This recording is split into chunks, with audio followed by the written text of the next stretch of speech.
Tonight, we report on the burn ban in effect and the prison sentence for a teenager who stole guns from a George home. What's happening in sports, Bob? Ephrata soccer moves into the semifinals with a win over West Valley. Lions Field will be a stopover site for quarterfinal state football this weekend. Let's take a peek at our Weather Center forecast. Settling into pretty much an uneventful work week. We do have some showers on the horizon. I'll tell you when, but still a little bit below normal. Details coming on up. I'm Alan Troop, and we have all this and much more on iFIBER 1 News. From the iFIBER 1 HD studio here in the heart of the Columbia Basin, this is iFIBER 1 News. Your #1 source for local news, sports headlines, and our very own Weather Center forecast covering the entire Columbia Basin. This is iFIBER 1 News, and it starts now.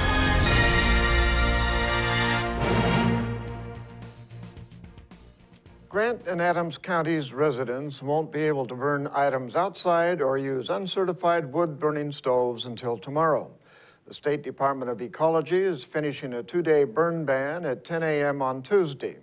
The ban affects 15 counties, including Grant and Adams counties. The spokesman said cool, stagnant air conditions are forecasted in the region, putting the counties at risk for air pollution to reach unhealthy levels. The ban affects all outdoor burning and using uncertified wood-burning stoves, fireplaces, and inserts, unless they're the only source of adequate heat. People can use certified wood-burning and pellet stoves. Columbia Basin Hospital opened its doors and gave tours so the public could see the results of their remodeling project. Reporter Jeff Chu took a tour and shares what he found. 1, 2, 3! Bill Ward, a commissioner with the Columbia Basin Hospital Foundation, officially cut the ribbon to open the expanded and improved hospital facilities Thursday in Ephrata. While the exterior adds new architectural design to the hospital, inside are larger long-term care rooms with views of town and the Beasley Hills. The physical therapy department has newly expanded features, including a therapy exercise room and a warm, bubbling hydrotherapy pool. The pool allows arthritic patients to exercise. The therapy suite adds more than 4,000 square feet and includes a full-size occupational therapy kitchen.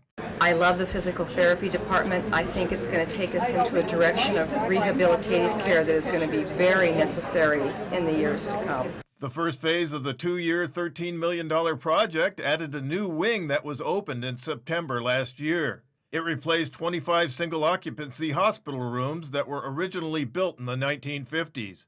The rooms were expanded and bath and showers were added. I think we're just growing and in a really good shape, and we're getting noticed by other facilities. I mean, they're sending people here now for the rehabilitative care. The hospital's oldest space was renovated to house office space, computer systems, larger laboratory space, and a larger pharmacy and courtyard. I'm Jeff Chu for iFIBER 1 News.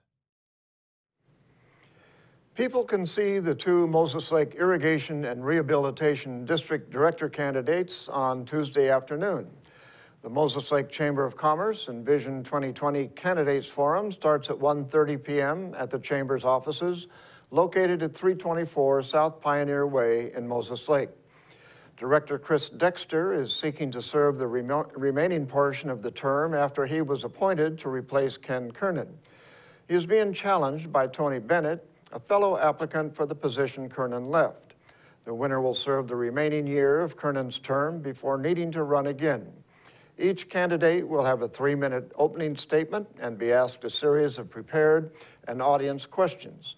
Chamber Executive Director Debbie Duran-Martinez said, audience members will be allowed to submit questions in writing to ask the candidates. A teen is facing more than a year in prison after helping to steal 6 guns, ammo, and other items from a George home.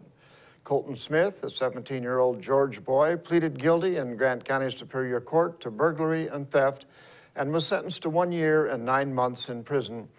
Smith's co-defendant, Salvador Solorzano Torres, a 17-year-old George boy, remains charged in Grant County Superior Court with burglary, theft, trafficking in stolen property. Smith and Torres reportedly broke into a woman's home on East Montmorency Boulevard while she was out.